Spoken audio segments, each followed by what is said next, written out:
Jamie Cripps, Yeah, he'll play. Yep, so he's back this week. So we're going to make a decision on who goes out, but he's available. So he got through training and he's right to go. So if Cripps is in, are you looking at Petricelli or Cameron as one of the outs, or does Jake Waterman come under? Yeah, we're going to work through that. Yeah, we've got match committee this afternoon, so it'd be great to keep all of them in, but I don't know if that's possible. So yeah, we're looking at avenues. We think it's part of our strength of our side is our half forwards and what we've developed in the last 12 to 18 months. So yeah, it's a good discussion at match committee.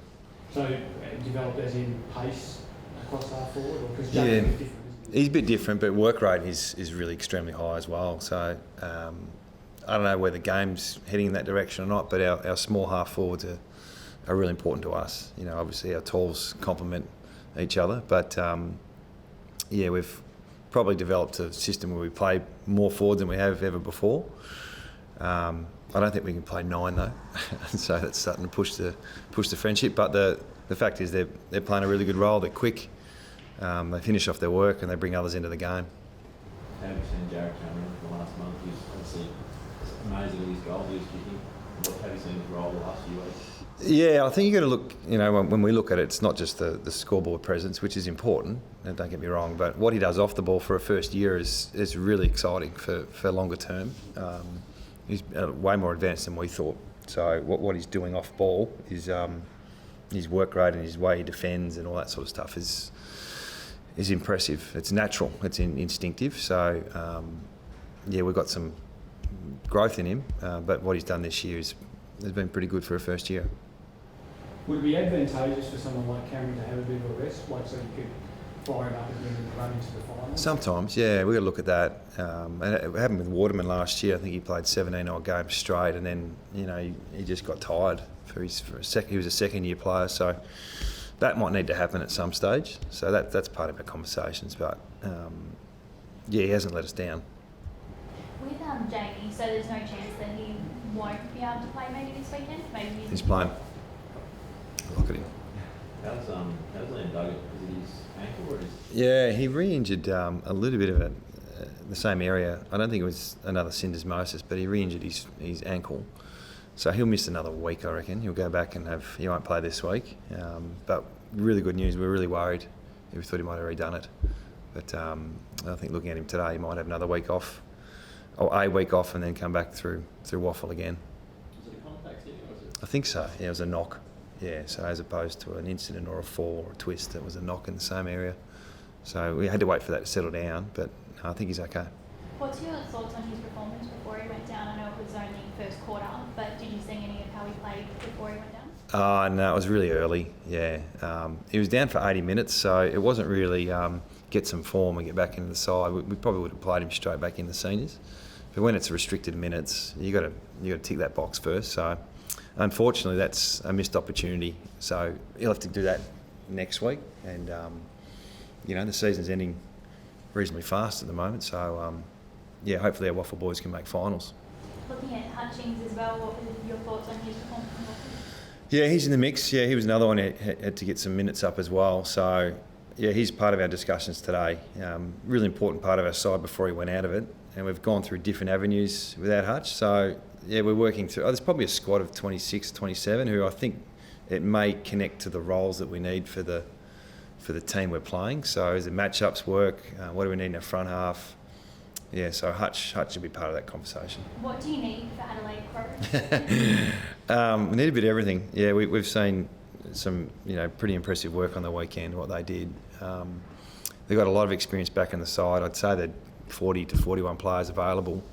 And the experience they've got back in the last 2 or 3 weeks, I think we worked out about 1,000 goals experience in the front half and around about the same in games. So yeah, on paper in particular, you look at that talent and experience, and it's going to be a real challenge this week. Pikey was very passionate today, saying if we've got a top 8 spot up for grabs, and if you're not excited by that, I don't know what makes you excited. Do Yeah. they have more incentive than you? I mean, you do have a top 2 spot as well up for grabs. Yeah, different journeys at the moment. So our excitement is the levels are probably the same.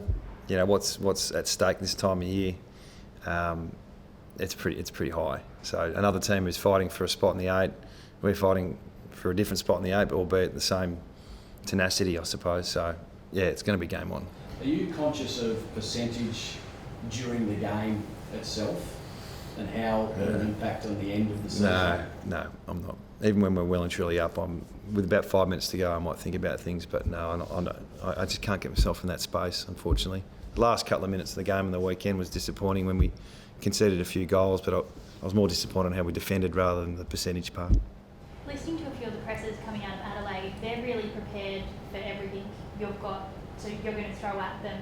Is there a thought to mix things up, make things a little bit different how you played for the last couple of weeks? No, unfortunately, we play the same way every week, so it's pretty system based. So yeah, I don't think it'd be the first team to come with the same intent with that. So sometimes we don't find a way, sometimes we do, but our players are really role driven. So I'm not going to deviate. We've got to take away some of Adelaide's strengths as well. We're aware of that, so we don't just blindly play. But people know how we're going to play. And that's been the same for probably a few years now. So, we've got to try and stop Adelaide. Taylor Walker really bounced back last week. What are you expecting from him? How do you rate him this year? Oh, he's a leader. He's the barometer sometimes as well. So, I'm expecting a pretty standard game, in terms of the way he approaches it and the way he leads. A vocal point up forward. Betts is a very damaging player as well. He hasn't lost anything. So Lynch, their front half is very, very dangerous. The midfield's very experienced, and their back half are keeping teams to pretty low scores. So there's not a lot wrong there. They're probably down a little bit stoppages and some clearance numbers around the ball, but that hasn't been consistent either. That's only been the last couple of weeks. Shepherd's had an amazing year. Do you send him to Betts? Well, he can take his choice because there's Betts and there's obviously Lynch as well. I think he's had some pretty good matchups on Lynch in the past. So really happy with Shep's form. He's in All-Australian form in our eyes. He's the way he's gone about it. So he'll definitely have a role at some stage. But take your pick at the moment. Do you think he was a bit underrated over East? Like, we all know how good he is over here, but sometimes... A little bit, yeah, but that's okay. He's a big boy. People were talking up Yowie the other day like he just arrived on the scene. So, we're not... That doesn't... No worries. Has there been any response from him this year? Obviously, he's been known to be so good within the club, but missing out that grand final. Yeah. Have you seen any change in him this year? Not really. I mean, Andrew's the same, and Nick, of course, who missed out. 3 senior players last year.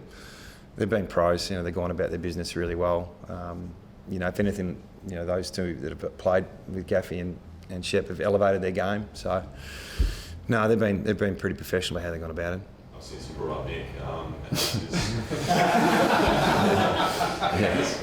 how's the recovery going? Is he on track this week? Yeah, no, he was out there today, running around. So it's on track for hopefully post the home and away. So if he plays footy, it won't be during the home and away season. So how do you pull up from that session out there? So? We'll find out tomorrow.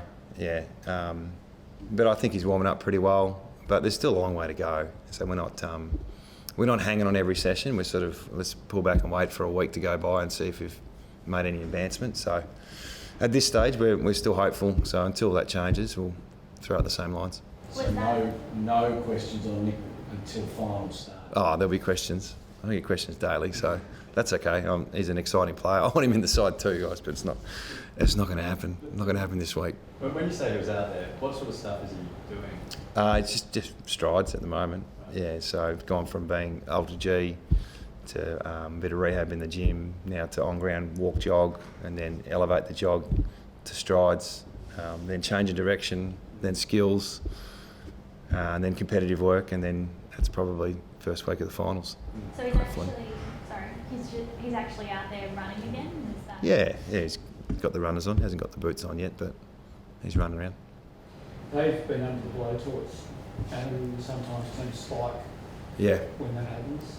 Do you make your players aware of that and make sure they're aware of that? Or Not really. I think ebbs and flows this time. There seems to be the spotlight on some teams a bit brighter than others, and then it goes away pretty quick once you have a win. So I'm anticipating Adelaide's are under the spotlight there for a couple of weeks after a few disappointing games, and then they've had a really good win on the weekend. So, I think their focus is on finals, and our focus is on Adelaide and finals as well. So I'm not too the outside noise is, it's just white noise really. I mean, it just comes with the job, and the players are used to it, the coaches are used to it, and you just get on with business.